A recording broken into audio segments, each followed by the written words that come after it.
चलिए अब इसके दूसरे प्रश्न को देखते हैं। देखो दूसरा प्रश्न है कि आंधी आने से एक पेड़ टूट जाता है और टूटा हुआ भाग इस तरह मुड़ जाता है कि पेड़ का शिखर जमीन को छूने लगता है। तो देखिए हम एक चित्र बनाते हैं। यहाँ पे ये हो गई जमीन, ये क्या है, जमीन है। अब क्या है कि जमीन पर एक पेड़ लगा हुआ है। सपोज करिए इतना बड़ा पेड़ लगा है, इतना बड़ा पेड़ लगा है जमीन पर। पेड़ सीधा ही तो लगा होता है ना। ये पेड़, हमें ये मान के चलना है पेड़ तो सीधा ही होता है, इसको मान के चलेंगे कि ये पेड़ सीधा लगा हुआ है। और जब ये भाग यहाँ से टूट जाता है, मान लीजिए यहाँ से टूट गया, ये टुकड़ा टूट गया और टूट के यहाँ जमीन पे गिर गया। चलिए ये जमीन पे गिर गया। अब जो टूटा हुआ भाग है इस तरह मुड़ जाता है कि जमीन से उसका कोण कितना बन जाता है, 30 डिग्री बन जाता है। ठीक है, जमीन को छूने लगता है तो 30 डिग्री, मतलब ये हिस्सा पूरा पूरा पेड़ से अलग नहीं हुआ। ये वाला हिस्सा यहाँ से मुड़ गया, यहाँ नीचे की तरफ, यही वाला भाग यहाँ गिर गया, अलग से नहीं है। ये पेड़ इतना बड़ा था, ये वाला टुकड़ा गिर के यहाँ आ गया। अब देखो, जब पेड़ के पाद बिंदु की दूरी, जहाँ पेड़ का शिखर जमीन को छूता है, पाद बिंदु मतलब होता है चरण बिंदु। पाद की हिंदी क्या होती है, चरण होता है ना। तो पाद बिंदु यहाँ से यहाँ तक की जो दूरी है वो कितनी है, 8 मीटर है। कितनी है, 8 मीटर है। हमें पेड़ की ऊंचाई ज्ञात करना है। पेड़ की पूरी पूरी ऊंचाई हमें ज्ञात करना है, यानी पेड़ यहाँ तक ऊंचा था, इसको नाम देते हैं ए, बी, सी और डी। हम इसको एक सपोज करेंगे, इसको काल्पनिक मानेंगे कि ये पेड़ इतना बड़ा था, ऐसे मानेंगे। ठीक है, अब ये पेड़ हमारा ऐसे था, ये इतना बड़ा था। ठीक है, इसको ऐसे मानते हैं कि ये पेड़ इतना बड़ा था, इसका नाम है डी। ये जो टुकड़ा है ये वाला, यही यहाँ पे आके गिर गया है। ठीक है, अलग से नहीं है। यानी हम ऐसा कह सकते हैं कि हमें पेड़ की ऊंचाई ज्ञात करना है। पेड़ की ऊंचाई, पेड़ की ऊंचाई जो है वो क्या है, तो हम कहेंगे पेड़ की ऊंचाई पूरा है, बी से लेकर डी तक, पेड़ की ऊंचाई बी डी है। बी डी बराबर क्या होगा, ये वाला टुकड़ा, इस टुकड़े का नाम है बी सी, ये पेड़ का इतना टुकड़ा है और उसी टुकड़े में ये वाला टुकड़ा जुड़ेगा, तब ये पूरा पेड़ बनेगा B C plus D C. B C plus D C, B C और डी सी जोड़ेंगे तो पूरा पूरा पेड़ बन जाएगा बी डी। यानी टूटे हुए टुकड़े को अगर जोड़ दे तो सीधा पेड़ हो जाएगा। अच्छा, जो टुकड़ा टूटा है सी डी, वो यही तो है ए सी जो जमीन पे गिरा है। तो हम ऐसे लिख सकते हैं, या बी सी प्लस ए सी। बी सी प्लस क्या, ए सी, क्योंकि ए सी ही तो बी डी है। या हम लिख देंगे कि ए सी बराबर क्या है, सी डी है। ए सी और सी डी आपस में क्या है, बराबर है, कोई दिक्कत होगी नहीं।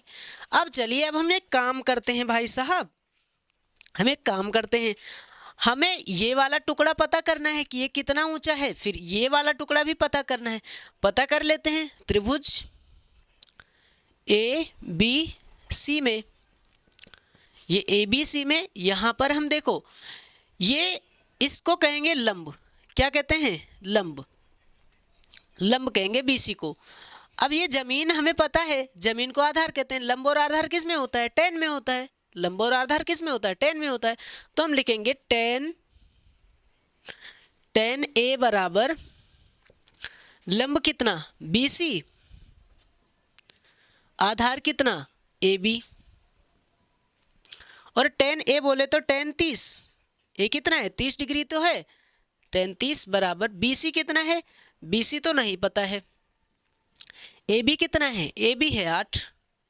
बस टेन 30 का मान होता है 1/√3 बराबर बी सी बटा 8। तिरछा गुणा करेंगे बी सी को √3 से, √3 बी सी और 8 एक कम 8, ये √3 बटे में जाएगा तो बी सी बराबर क्या होगा, 8/√3। इसको यहीं रोक देते हैं, इसको यहीं रोक देते हैं, किसी को दिक्कत होनी ही नहीं चाहिए। चलिए आगे देखो, नेक्स्ट हमें ये पता चल गया। अभी हम देखें तो ये जमीन और इसमें क्या संबंध होता है, ये कर्ण है। आधार और कर्ण किस में होता है, कॉस में होता है। आधार और कर्ण कॉस में होता है, तो इस बार हम कॉस लगा देंगे। हम लिखेंगे कॉस 30 डिग्री, कॉस 30 डिग्री बराबर आधार कितना, ए बी, और कर्ण कितना, ए सी। आधार बटे कर्ण ही तो होता है।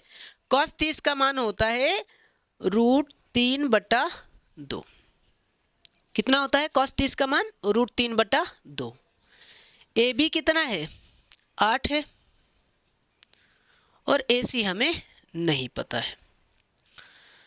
AC को √3 से √3 AC, 8 को 2 से गुणा होगा 16, AC बराबर कितना होगा 16 और ये बटे में जाएगा 16/√3। ये समीकरण 2। अब हम सभी को पता है कि अगर हम BC और CD को जोड़ दें, BC और CD को जोड़ दें तो ये पूरा पेड़ BD हो जाएगा कि नहीं हो जाएगा, या फिर अगर हम BC और AC को जोड़ दें तब भी पूरे पेड़ हो जाएगा, क्योंकि यही भाग तो यहाँ गिरा है।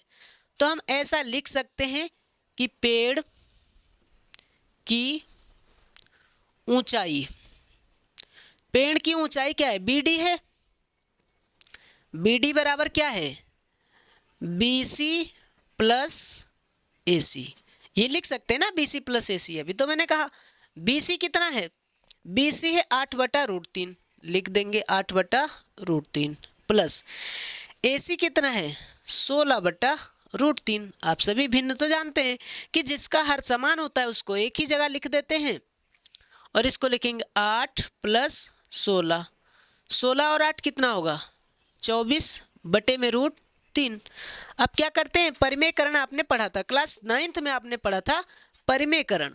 तो हम परिमेयकरण करेंगे 24/√3, √3 से ऊपर नीचे गुणा करेंगे तो क्या होगा ये 24√3 और बटे में √3 को √3 से गुणा होगा 3, 3 और 8 कितना होगा 24, कितना आया 8√3 मीटर, कितना आया 8√3 मीटर। यानी कि पेड़ की ऊंचाई कितनी है 8√3 मीटर है। तो हम लिखेंगे अतः पेड़ की ऊंचाई 8√3 मीटर है। ठीक, यही हो जाएगा इसका आंसर। आप चाहें तो स्क्रीनशॉट ले सकते हैं। क्वेश्चन बहुत ही इंपॉर्टेंट है। पिछली बार ये 2025 में ये आया था क्वेश्चन नंबर, मतलब ये आपका 6 नंबर का क्वेश्चन आया था, तो ये इंपॉर्टेंट है, देख लीजिएगा। ये 6 नंबर से क्वेश्चन आता है, आया भी था। तो अब हम देखते हैं इसके अगले क्वेश्चन को, यानी क्वेश्चन नंबर 3 को।